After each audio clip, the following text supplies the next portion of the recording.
इसी क्रम में आज की अध्यक्षता कर रही प्रोफेसर कुमुद जी से मेरा अनुरोध है कि वे आएं और सत्र का सार जो है प्रस्तुत करते हुए सबको आशीर्वचन दें। कुमुद जी।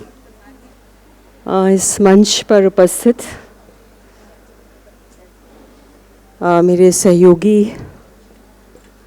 डॉक्टर पूरनचंद टंडन जी, प्रोफेसर सत्यकेतु जी, डॉक्टर रामनारायण पटेल जी, हर्षबाला, प्रतिभा और दीनदयाल जी, और इस सभागार में उपस्थित मित्रों, समय बहुत हो गया है और अभी ये जो गतिविधि चल रही थी यहाँ पर, तो कुछ शब्द टकरा रहे थे मंच पर, फटाफट फटाफट फटाफट। तो मैंने कहा ठीक है वो फटाफट वाला मामला है। मेरी स्थिति वो ये है कि खाने के लिए पंक्ति लगती है और खाने तक पहुंच करके खाना खत्म हो चुका होता है। कई बार आइसक्रीम से काम चलाना पड़ता है या एक गुलाब जामुन से काम चलाना पड़ता है। तो आज कुछ उसी स्थिति में मैं भी पहुंच गई हूं, क्योंकि मुझसे पहले जो वक्ता बोलकर जा चुके हैं मेरे सहयोगी, लगभग सारी बातें वो कह चुके हैं। मैं सोच रही थी आने से पहले कि 10-15 मिनट की तो संस्कृति हो गई है कि 10-15 मिनट आपको बोलने के लिए मिलते हैं, तो एक भवानी भारती का ही जिक्र हो जाएगा तो 10 मिनट उसमें समाप्त हो जाएंगे। भवानी भारती को बहुत अच्छी तरह से विश्लेषित किया हर्षबाला ने, बहुत ओज के साथ राष्ट्रीय चेतना के जितने आयाम हो सकते हैं सत्यकेतु जी ने वो भी सामने रख दिए।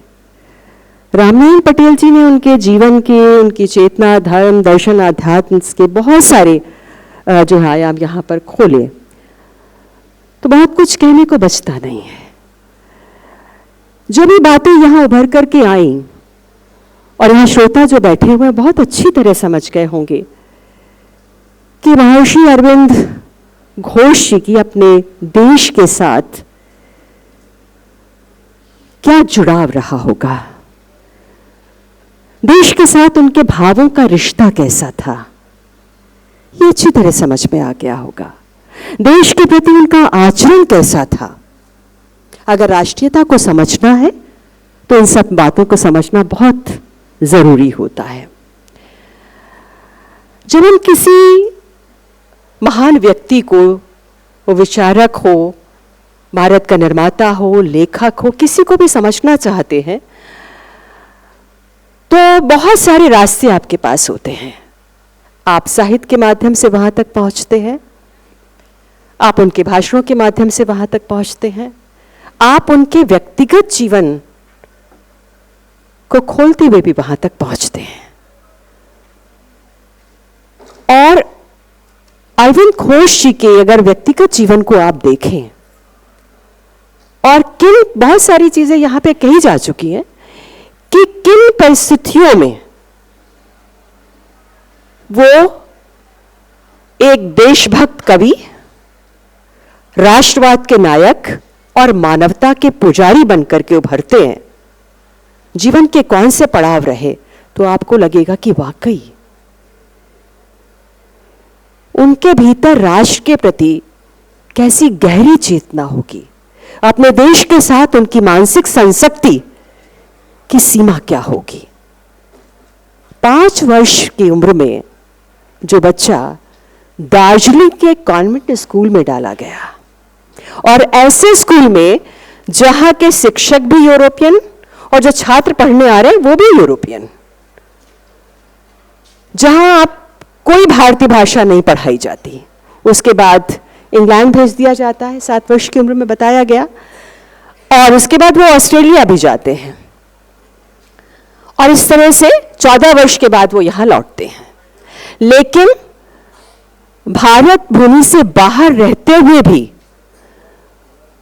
श्री अरविंद कभी नहीं भूलते कि भारत में जो लोग हैं, जो वंचित हैं, जो अभावग्रस्त हैं, उनका जीवन कैसा है, उनकी पीड़ा कैसी है, और पराधीनता की बेड़ियों में जो भारत जकड़ा हुआ है वहां के लोग कैसा महसूस करते हैं। इसीलिए वो लंदन की एक संस्था है, कमल और कटार, उससे वो जुड़ते हैं और ये वो संस्था है जो संकल्प दिलाती है कि आप भारत जाकर के अंग्रेजों की दास्ता से भारत को मुक्त कराएंगे, उसका संकल्प दिलाती है। तो वो संकल्प वही ले चुके हैं और जब वो आते हैं यहां लौट करके, तो भारत लौट करके उनकी आध्यात्मिक यात्रा शुरू होती है। नीलकंठ जी बोल रहे थे तो वो भाषा और भारतीय भाषाओं की तरफ चले गए, संस्कृति की बात भी इस मंच से की गई। तो आप देखिए कि किस तरह से अरविंद घोष जी की चेतना में भाषा और संस्कृति कितने घुले मिले हैं। जब वो भारत लौट करके आते हैं तो उनके पास सिविल सर्विस में जाने का विकल्प है, वो परीक्षा पास करते हैं, वो आप जान चुके हैं इस मंच से, लेकिन वो जानबूझ करके घुड़सवारी में फेल हो जाते हैं, नहीं जाते हैं। 4 बार उनको मौका दिया जाता है। उसके बाद वो क्या करते हैं, वो गुजरात पहुंचते हैं, बड़ौदा, और बड़ौदा में जाकर के नरेश की रियासत में जाकर के वो पढ़ाते हैं और वहां प्राचार्य के रूप में भी काम करते हैं। और दूसरा काम उनका क्या होता है कि वहां वो संस्कृत, मराठी, बंगला और गुजराती सीखते हैं। ये भाषाएं सीखते हैं, भारतीय भाषा। तो समझ रहे हैं कि राष्ट्र के साथ अगर एकाकार करना है तो यहां की भारतीय भाषाओं को आपको सीखना होगा। तो ये एक जुड़ाव है उनका। अरविंद घोष जिस समय एक आध्यात्मिक यात्रा शुरू कर रहे हैं, यहां आते हैं, वो स्वाधीनता आंदोलन का दौर है, वो एक प्रेरणात्मक राष्ट्रीयता का दौर है, एक जागरूकतामयी राष्ट्रीयता का दौर है। और उस दौर में उनका एक बहुत बड़ा काम है, वो भाषाएं सीख करके संस्कृत में भवानी भारती जो लिखा गया वो संस्कृत में लिखा गया है। एक लंबी कविता है, आप इसको काव्य भी कह सकते हैं, लंबी कविता भी कह सकते हैं, जो कि 100 छंदों में, 99 छंद हैं उसके, शुरू का मंगलाचरण मिला लीजिए तो 100 हो जाते।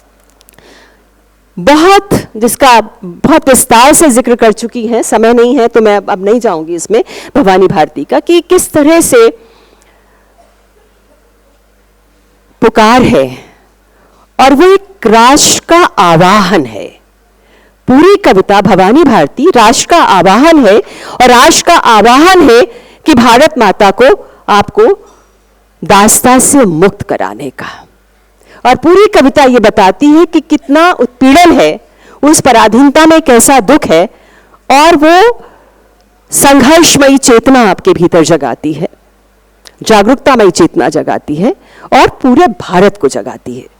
मैं आज इस मंच से ये कहना चाहूंगी कि हम जब भवानी भारती का जिक्र कर रहे हैं तो 1904 और 1908 के बीच इसको खंड खंड के लिखा गया है, धीरे धीरे लिखा गया है, और इस बीच जो है बंग विभाजन हो चुका है। एक चीज ये। दूसरी बात, आप गौर करिए कि ये वो समय है जब आपके स्वाधीनता आंदोलन को कोई राजनीतिक कार्यक्रम नहीं मिला था। स्वाधीनता गांधी नहीं है, गांधी नहीं है, 1920 में आकर के स्वाधीनता आंदोलन को एक राजनीतिक कार्यक्रम देते हैं, लेकिन जब ये लिखा गया तब राजनीतिक कार्यक्रम नहीं है। मैं यहां अगर मेरे शोध छात्र बैठे हुए हैं तो मैं उनसे कहना चाहूंगी कि अरविंद घोष की भवानी भारती, मातली शरण गुप्त का भारत भारती, बंकिम चंद्र चटर्जी का आनंद मठ और हाली का मुसद्दस, इनका एक तुलनात्मक अध्ययन होना चाहिए अगर आप राष्ट्रीय चेतना को तुलनात्मक तरीके से देखना चाहेंगे। एक बहुत बड़ा काम होगा ये। तो आज ये बात करते करते बात मुझे याद आ गई। समय बिल्कुल नहीं है और मैं समय बिल्कुल नहीं लेना चाहूँगी, क्योंकि मुझे मालूम है कि फटाफट, और यहाँ बहुत सारे लोगों को जाना है, कुछ और भी पुरस्कार वितरण होना है, तो मुझे एक ही रास्ता नज़र आ रहा है, क्योंकि हम लोग जब मंच आपको मिल जाता है या क्लास में होते हैं तो 55 मिनट बोलने की आदत है, तो और बोलूँगी नहीं। और इस समय मैं एक कविता का सहारा लूँगी, और कविता के सहारे से उनकी जो राष्ट्रीय चेतना है और उस राष्ट्रीय चेतना के कितने परिपार्श्व हैं वो स्वयं आपके सामने खुल जाएंगे। एक बात ज़रूर कहना चाह रही हूँ कि जहाँ से हर्ष बाला ने अपनी बात जहाँ समाप्त की थी, आज पूरा देश जो कि सामने उसके लक्ष्य विकसित भारत का लक्ष्य है, और बहुत सारे मंचों से बहुत सारे हमारे यहाँ ऐसे प्रयास हो रहे हैं जिसमें कोशिश ये हो रही है कि हम अपनी भारतीय संस्कृति को कैसे विश्व में एक ब्रांड बना करके प्रस्तुत कर सकें, विश्व गुरु की परिकल्पना को हम कैसे साकार करें, क्योंकि वो बहुत पहले की परिकल्पना है। लेकिन अब आप देखिए, ये परिकल्पना जो संस्कृत का श्लोक मैं भी लेकर के आई, दोबारा मैं नहीं पढ़ रही हूं उसको, लेकिन आप ये देखिए कि श्री अरविंद घोष की चेतना में भारत का भविष्य क्या है, भारत को लेके उनकी संभावनाओं का क्षितिज क्या है, ये आपको दिखाई देगा सिर्फ उसके श्लोक में जो आता है उसका अर्थ, जहां वो कहते हैं कि ये जो आर्य देश है, ये जो भारत है, यानी वो विश्व की काशी बन जाए। काशी एक पवित्र स्थल है, बनारस काशी, काशी की जड़ों में भारतीय संस्कृति की जड़ें हैं और उसको वो विश्व की काशी बनाना चाहते हैं। भारत को काशी का सिंबॉलिक है, सिग्निफायर है, और सिग्निफायर के जरिए बहुत कुछ कहना वो चाहते हैं। तो श्री अरविंद घोष अपने अतीत को लेकर के, आपकी जो सांस्कृतिक विरासत है, भारतीय संस्कृति का एक पुख्ता आधार लेकर के अपनी जो सांस्कृतिक विरासत है उसको लेते हैं, और अपने समय की स्वाधीनता आंदोलन की जो जरूरतें हैं और भविष्य की जो परिकल्पना है भारत को लेकर के, जो एक राष्ट्रवादी व्यक्तित्व होता है, वो राष्ट्रवादी नायक हैं, तो उसकी राष्ट्रीयता कैसी होती है, जो देश के कल्याण और उन्नयन की ओर देखती है, देश का कल्याण और उन्नयन चाहती है। और उन्होंने भी देश का कल्याण और उन्नयन चाहा। वो ठीक है कि मैं धर्म दर्शन संस्कृति को बहुत ज़्यादा समय नहीं है, नहीं खोल पाऊंगी, सोच तो रही थी कि इस पर बात करूंगी, लेकिन कविता पर ही आती हूँ। समय मुझे मत दिखाइए पर्ची, मैं कविता करके ख़त्म करूंगी। हिंदी की में एक कविता मुझे मिल गई है, मैंने ढूंढा तो the heart of Aryavarta, Ronaldshay ने एक जगह लिखा था कि अरविंद घोष जिनकी प्रज्वलित करने वाली जो रचनाएं हैं वो आदर्शवाद से ओतप्रोत हैं, और जो अराजकता का जो भयावह वातावरण है उसमें वो धर्म का स्फूर्तिदायक प्रभा फूंकने का काम करती हैं। और जो काम अरविंद घोष ने किया है वो शायद किसी व्यक्ति ने नहीं किया, ये विदेश का व्यक्ति कह रहा है। और उसके प्रमाण के लिए मैं कविता यहाँ पढ़ रही हूँ। मैंने विस्तृत संसार को अपने और भी विस्तृत स्वा में लपेट लिया है। स्वा और देश तथा काल हैं जिन्हें मेरी आत्मा देख रही है। मैं दोनों हूं, देवता और राक्षस, प्रेत और पिशाच, मैं पवन की गति और जलता सितारा दोनों हूं। समस्त प्रकृति मेरे पालन पोषण में बड़ी हुई है, मैं उसका संघर्ष हूं और चिरंतन विश्राम भी। संसार का हर्ष मुझे रोमांचित करता है। मैं अपने एकाकी हृदय में करोड़ों का दुख वहन करता हूं। मैंने सबसे घनिष्ठ एकता प्राप्त कर ली है, फिर भी जो कुछ होता हूं उससे बंधा नहीं हूं। अपने भीतर विश्व का आवाहन लिए हुए मैं अपने अविनाशी ग्रह को चला जाता हूं। मैं बीमार पंखों पर काल और जीवन के परे संक्रमण करता हूं और फिर भी जन्मी और अजन्मी वस्तुओं से एकाकार होता हूं। इस कविता को अगर आप समझ लेंगे तो आप समझ पाएंगे कि राष्ट्रीयता अरविंद घोष की जो है और अनेकता में एकता की जो वैश्विक स्वरूप की परिकल्पना है, शायद वो ऐसी परिकल्पना है जो सबको आकर्षित करती है।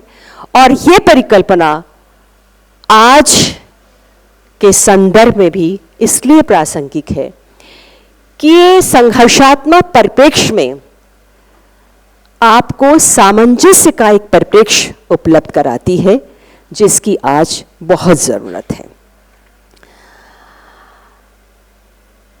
जो एक आध्यात्मिक राष्ट्रवाद की परिकल्पना है अरविंद जी की, जो बताती है कि जो राष्ट्रीयता है वो अमूर्त है, वो आपकी चेतना पुंज में समाहित है।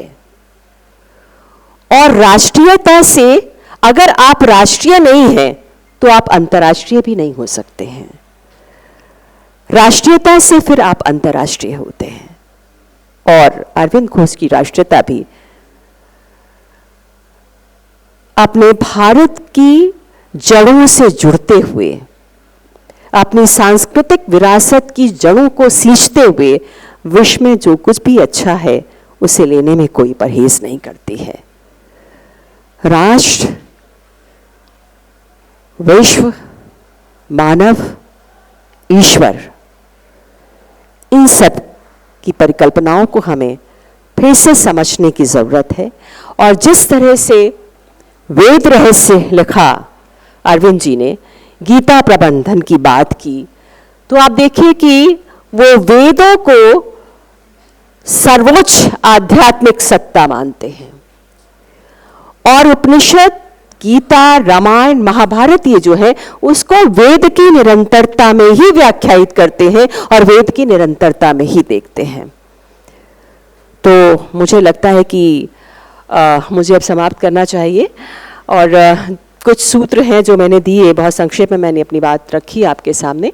और विश्व हिंदी परिषद ने बहुत बड़ा काम किया है कि जब हम विकसित भारत लक्ष्य की तरफ बढ़ रहे हैं तो इस समय बहुत ज़रूरी है कि हम अपने उन पूर्वजों को याद करें, उन ऋषि मुनियों को याद करें जिन्होंने भारत के निर्माण में अपना बहुमूल्य योगदान दिया है। आप सब ने यह आमंत्रित किया, सुना। बहुत बहुत धन्यवाद।